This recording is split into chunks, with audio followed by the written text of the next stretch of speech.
Bonsoir à toutes et à tous et bienvenue à ce rendez-vous du 19h. On démarre avec cette audience à la Cour constitutionnelle. L'ambassadrice de la France au Bénin était là-bas pour mieux savoir sur le fonctionnement et les attributions de la Cour. Nadège Chouat était l'hôte du président Dorothée Sosa hier, une rencontre qui s'inscrit dans le cadre d'audience initiée par l'ambassadrice depuis la remise de ses lettres de créance au président de la République en novembre dernier. Je souhaitais rencontrer le président de la Cour constitutionnelle. Vous savez, ça fait suite à toutes les audiences que je sollicite, puisque depuis le mi-novembre, j'ai remis mes lettres de créance au président de la République, son Excellence Patrice Talon. Et dans ce cadre-là, je souhaite rencontrer bien évidemment tous les ministres, mais aussi les représentants d'institutions. Et le président de la Cour constitutionnelle est une institution importante. Elle compte au Bénin et elle compte également en France. Donc c'est dans ce cadre que j'ai rencontré le président et nous avons évoqué, il m'a présenté le fonctionnement et surtout les attributions de la Cour constitutionnelle. Et également nous avons parlé de la coopération et notamment l'association des cours et conseils constitutionnels francophones. Compte tenu aux allégations violant le code de déontologie de la presse béninoise, des diffusions sans autorisation préalable de la HAC retient ses motifs pour une suspension de médias en ligne.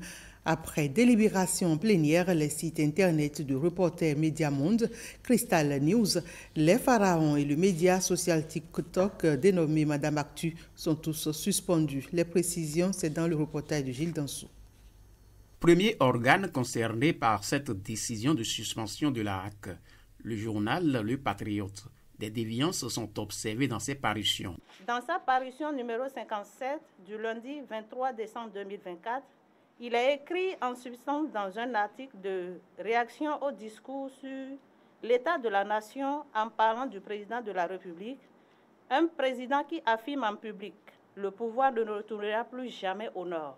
Dans sa parution numéro 60 du lundi 13 janvier 2025, il affirme dans l'éditorial du jour à propos de l'attaque terroriste qui a endeuillé le pays le mercredi 8 janvier 2025 que soit le commandement militaire était en fait à Ouidah et a banalisé l'attaque, ou carrément les terroristes bénéficient de complicité au sein de la hiérarchie militaire. La plénière, après en avoir délibéré, décide. Article 1er. Le journal Le Patriote est suspendu jusqu'à nouvel ordre, ainsi que son site pirate. Deuxième organe, l'Audace Info. Manquement grave au respect des règles déontologiques. Les écrits du quotidien L'Audace Info contiennent des allégations mensongères qui discréditent des personnes visées et portent atteinte à leur honneur et à leur considération. Le directeur de publication du quotidien L'Audace Info n'a pas d'ailleurs comparaître devant la commission de la carte de presse, de l'éthique et de déontologie, CCPED, en vue de l'instruction des dossiers malgré les notifications et les relances à lui faites. Ces comportements frisent la défiance vis-à-vis de la HAC. Article 1er. Le quotidien L'Audace Info est suspendu jusqu'à nouvel ordre. D'autres médias en ligne sont concernés. Que des contenus médiatiques sont abondamment diffusés sur les sites internet non autorisés dénommés Reporter Média Monde, Crystal News, Les Pharaons et le média social TikTok dénommé Madame Actu et ont fait l'objet de nombreuses plaintes. Considérant que ces sites internet diffusent des contenus médiatiques sans autorisation préalable de la HAC, et ce, en violation des dispositions de l'article 252 du Code de l'information et de la communication, la plénière, après en avoir délibéré, décide. Article 1er. Les sites internet non autorisés dénommés Reporter Média Monde, Crystal News, Les Pharaons et le média social TikTok dénommé Madame Actu sont suspendus jusqu'à nouvel ordre. Nous avons l'intention d'être un peu plus réguliers, puisque nous sommes dans une année, il faut oser le dire, déjà électorale. Et avec les défis qui sont les nôtres, nous n'avons pas l'intention de flancher. Notre main ne tremblera pas. Et comme je l'ai dit, j'avais dit que nous allons ramener l'église au milieu du village, mais un ami bien avisé m'a dit que peut-être il va falloir que je parle plutôt pour que tout le monde me comprenne que nous allons mettre le legba au milieu du village. Alors l'ARAC veille au grain. D'une autorité de régulation à une autre, et ici on parle santé. La sécurité des patients demeure une priorité pour l'autorité de régulation du secteur de la santé. L'ARS agit pour renforcer les pratiques au sein des établissements sanitaires. À Parakou, un atelier de formation a rassemblé des formateurs venus de plusieurs départements. Plus de précisions dans le reportage de Alexis Assogba et Enoch Rompati. La sécurité des patients est aujourd'hui un enjeu majeur de santé publique à travers le monde. Garantir la sécurité des patients et améliorer la qualité des soins. L'ARS, l'autorité de régulation du secteur de la santé, agit concrètement avec un dispositif national. Après son lancement, l'ARS forme des experts. Ceux qui sont là avec nous vont recevoir une formation pour les rendre compétents, de pouvoir accompagner des comités qui ont été formés déjà dans chacun des établissements de santé, qu'ils soient publics ou privés, pour que localement, dans chaque établissement, cette équipe suive la mise en place du dispositif et son activation pour que, dans un délai de 6 mois, les acteurs et les utilisateurs de services commencent déjà à sentir le changement qui est impacté. Au nombre de 150, ces formateurs viennent des départements du Borgou, de la Libori, de la Takora et des collines. Ils auront pour mission de transmettre leur savoir aux professionnels des établissements publics et privés. Nous sommes réunis autour des directeurs départementaux et en même temps certains médecins-chefs des communes. À leur tour, ils vont essayer de partager les informations avec les agents sur le terrain et au niveau des hôpitaux et au niveau des établissements de santé de premier contact. En collaboration avec le ministère de la Santé, l'ARS ambitionne de renforcer l'offre de soins à l'échelle nationale. Chaque jour, des milliers de citoyens font confiance à nos établissements de santé. Et il est de notre devoir de garantir qu'ils reçoivent des soins dans un environnement sûr, humain et efficace. À vous participants, cette formation intervient au bon moment pour permettre déjà à toutes les équipes de continuer à assurer le déploiement du dispositif pour la sécurité des patients. Cet atelier de 5 jours s'inscrit dans un projet d'envergure pour moderniser le système de santé et mieux protéger les patients. Premier émetteur souverain d'Afrique de l'année 2025, c'est désormais la place qu'occupe le Bénin depuis le 16 janvier dernier, après 2 transactions simultanées sur les marchés internationaux. Le pays a fixé avec succès les modalités de sa nouvelle émission obligataire internationale, mobilisant 500 millions de dollars avec une échéance finale de 16 ans. En parallèle, le pays a conclu un crédit international avec Deutsche Bank de 500 millions d'euros pour une maturité finale de 15 ans. À quoi pourraient être destinés ces fonds? Ariane Da Silva et Mathieu Sokenou ont tendu leur micro au macroéconomiste Gérard Sokebe. Un eurobond, c'est une obligation qui a été mise dans une monnaie, dans une devise étrangère. L'émission de 2025 par le Bénin place le Bénin en première position de tous les pays qui ont fait donc des émissions sur le marché international. Et par rapport à l'année passée, on comprend que les émissions de l'année 2025 sont des émissions quand même qui ont un coût modéré, un coût moindre, juste parce que les autorités qui se sont déplacées pour cette émission ont rencontré plusieurs investisseurs. Donc la loi de l'offre et de la demande jouant en faveur de celui qui demande, c'est-à-dire plus il y a d'offreurs pour un demandeur, donc ça agit sur le taux.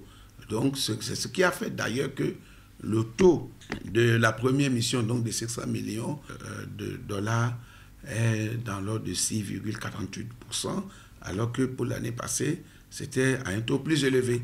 Et l'horizon est plus éloigné que l'émission donc, de l'année passée.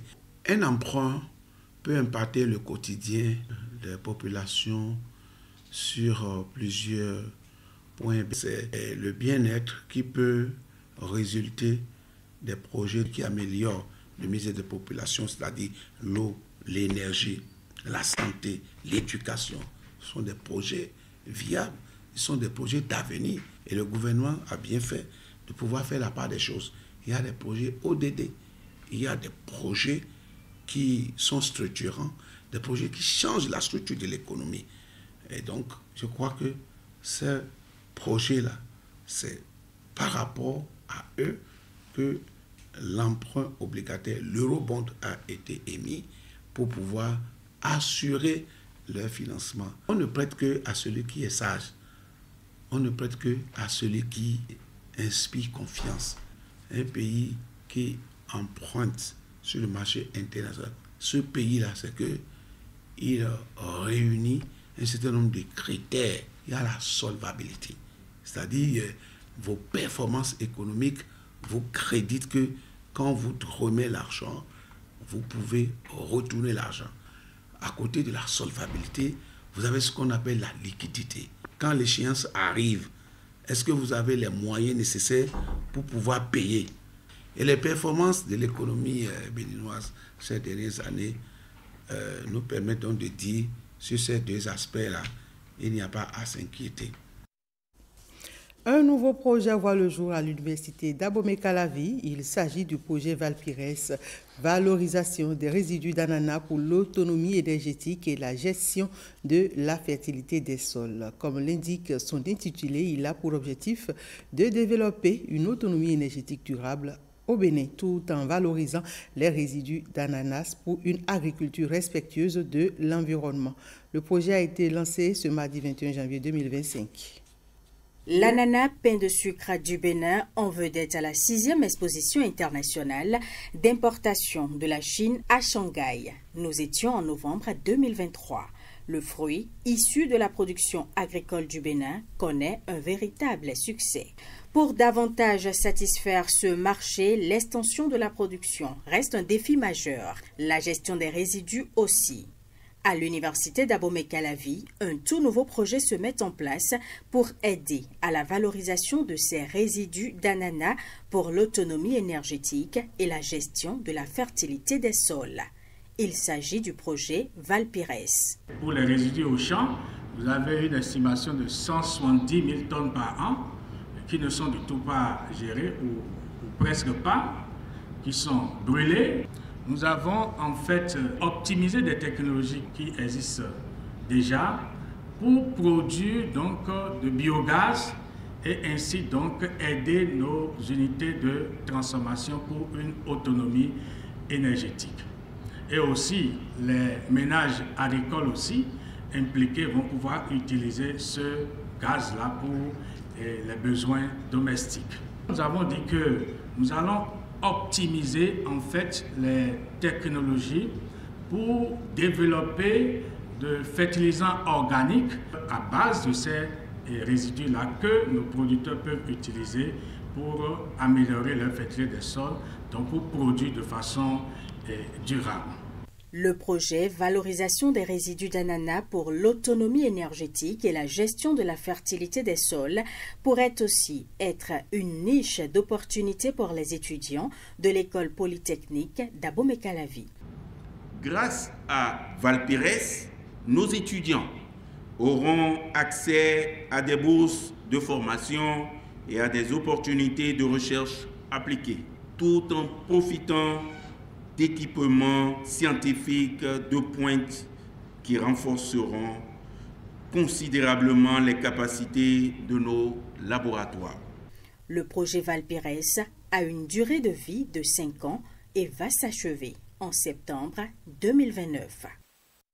Après la réussite de la première édition des Vodunde Isaouida, une question revient déjà sur les lèvres des participants et de ceux qui n'ont pas pu effectuer le déplacement. De quoi sera meublée la prochaine édition? Quelques responsables à l'organisation jettent les bases. Regardez tout autour de vous. Comme moi. Regardez, regardez. Ne regardez pas avec vos yeux, mais avec vos cœurs. Le cœur. Car l'a dit l'autre, le sage. Quand on ferme les yeux, on voit beaucoup mieux. Désormais, on va pouvoir visiter les couvents de la route des couvents vaudous. Sur la route des couvents vaudous, qui est une initiative qui a été prise donc, de faire découvrir le territoire à travers donc, différents vaudous. Dans Ouida, pour accroître l'expérience du visiteur, on a choisi de densifier la route des couvents dans Ouida. Donc, dès l'année prochaine, il y aura le couvent Zohwe qui sera disponible. Il y aura le couvent Mami Dan de Tolibé qui sera disponible. Le temple des Pitons qui est en train de recevoir donc, une réfection. Ce temple-là aura fait peau neuve donc pour l'année prochaine. Alors, ces couvents vont être dans leur activité ordinaire. Aujourd'hui, nous faisons des animations sur ces esplanades. On va probablement sortir des animations de là pour leur laisser toutes leurs dimensions culturelles et cultuelles. Nous prendrons des mesures pour déjà faciliter la mobilité. Au regard de l'évolution que nous voyons, nous pensons que les années à venir, les chiffres là risquent d'être un peu plus élevés. Peut-être pas autant que cette année, parce qu'il ne faut pas oublier que c'est le succès de l'année dernière, ça a amené beaucoup plus de monde. Cette année, ceux qui ne sont pas venus vont essayer de venir aussi. L'expérience va se poursuivre. Donc on pourra aller sur le site internet, on aura des communications régulièrement de façon à ce que ce bébé qu'on a fait naître grandisse de façon cohérente et qu'on soit tous collectivement fiers de ce qui a été mis en place par les autorités.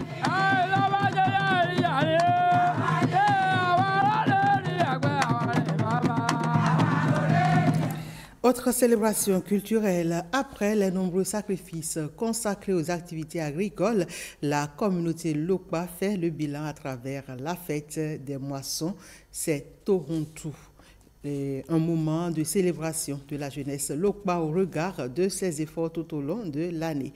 Rallions la place de l'indépendance de Djougou et l'espace des fêtes de la résidence des Dabou pour les temps forts. C'est une occasion de retrouvailles pour les filles et fils Lokpa. Les tableaux culturels et artistiques s'enchaînent avec les jeunes au devant de la scène. Toronto 2025 ne fait que commencer. La section communale de la communauté nationale des langues Lokpa a décidé d'organiser annuellement cette fête de retrouvailles, de bilan de la campagne agricole qui, jadis, a permis à notre communauté Lokpa, notamment à nos parents, de récompenser la jeunesse. Parce qu'après les durs labeurs du champ, les papas ont décidé un jour de dire on arrête les dabas et nous festoyons.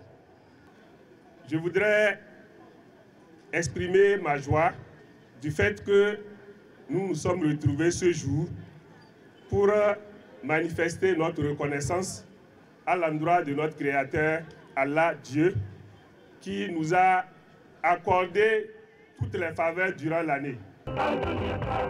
Comme l'année passée, Alexis Darbou a renouvelé son appui au comité d'organisation de cette fête. Un rendez-vous annuel de célébration des jeunes et de promotion de la culture. D'abord, je suis Lokpa, donc c'est un devoir filial naturel. Vous savez, le peuple Lokpa, c'est une communauté qui dispose d'énormes potentialités, mais il faut mettre ça en valeur. Et c'est notre devoir de pousser le mouvement, à l'instar de ce que le président de la République fait pour le pays, le gouvernement, nous aussi à notre modeste niveau, on suit la dynamique. Toronto, c'est aussi une soirée de l'excellence pour détecter les talents Lokpa et le fameux concours d'art culinaire. Il récompense la dextérité des femmes dans la transformation des produits agricoles, appréciés ici par le public. Et c'est la fin de ce 19h. Merci à toutes et à tous de l'avoir suivi.